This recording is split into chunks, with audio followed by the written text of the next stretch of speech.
मेरे चैनल में आपका बहुत बहुत स्वागत है। सभी को मेरा नमस्कार। दीपावली की आप सभी को बहुत बहुत शुभकामनाएं। दीपावली भारतीय पर्वों में सबसे प्रमुख पर्व है और वर्तमान में ही नहीं बल्कि युगों युगों से दीपावली का पर्व मनाया जा रहा है, जिसका प्रमाण इन कथाओं में मिलता है।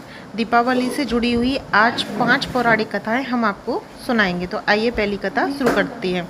सतयुग की दीपावली। सर्वप्रथम तो यह दीपावली सतयुग में ही मनाई गई, जब देवता और दानवों ने मिलकर समुद्र मंथन किया। तो इस महाअभियान से ही ऐरावत, चंद्रमा, उच्छ्रवा, परिजात, वरुणी, रंभा आदि 14 रत्नों के साथ हलाहल विष भी निकला और अमृत घट के लिए धन्वंतरी भी प्रकटे। इसी से तो स्वास्थ्य के अधिदेवा धन्वंतरी की जयंती से दीपोत्सव का महापर्व आरंभ होता है। कार्तिकेय कृष्ण त्रयोदशी अर्थात धनतेरस को तत्पश्चात इसी महामंथन से देवी महालक्ष्मी जन्मी और सारे देवताओं द्वारा उनके स्वागत में सर्वप्रथम दिवाली मनाई गई। तो यहाँ हमारी पहली कथा समाप्त होती है। अब करते हैं दूसरी कथा। त्रेता युग की दीपावली। त्रेता युग भगवान श्री राम के नाम से अधिक पहचाना जाता है। महाबलशाली राजसेंद्र रावण को पराजित कर 14 वर्ष वनवास में बिताकर राम के अयोध्या आगमन पर सारी नगरी दीप मालिकाओं से सजाई गई। यह पर्व अंधकार पर प्रकाश की विजय का प्रतीक दीप पर्व मनाया गया। तो यहाँ हमारी दूसरी कथा समाप्त होती है। अब सुनाते हैं आपको तीसरी कथा। द्वापर युग की दीपावली। द्वापर युग श्री कृष्ण का लीला युग रहा और दीपावली में 2 महत्वपूर्ण आयाम जुड़ गए। पहली घटना कृष्ण के बचपन की है। इंद्र पूजा का विरोध कर गोवर्धन पूजा का क्रांतिकारी निर्णय क्रियान्वित कर श्री कृष्ण ने स्थानीय प्राकृतिक संपदा के प्रति सामाजिक चेतना का शंखनाद किया और गोवर्धन पूजा के रूप में अन्नकूट की परंपरा बनी। कूट का अर्थ है पहाड़, अन्नकूट अर्थात भोज पदार्थों का पहाड़ जैसा ढेर, अर्थात उनकी प्रचुरता से उपलब्धता। वैसे भी कृष्ण बलराम कृषि के देवता हैं। उनकी चलाई गई अन्नकूट परंपरा आज भी दीपावली के उत्सव का अंग है। यह पर्व प्राय दीपावली के दूसरे दिन प्रतिपदा को मनाया जाता है।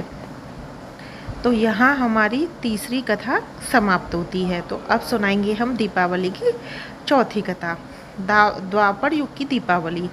दूसरी घटना कृष्ण के विवाहोपरांत की है। नरकासुर नामक राक्षस का वध एवं अपनी प्रिय सत्यभामा के लिए पराजित वृक्ष लाना की घटना दीपोत्सव के दिन पूर्व अर्थात रूप चतुर्दशी से जुड़ी हुई है। इसी से इसे नरुक चतुर्थी भी कहा जाता है। अमावस्या के तीसरे दिन भैया दूज को इन्हीं श्री कृष्ण ने अपनी बहन द्रौपदी के आमंत्रण पर भोजन करना स्वीकार किया और बहन ने भाई से पूछा, क्या बनाऊं, क्या जिमोगे?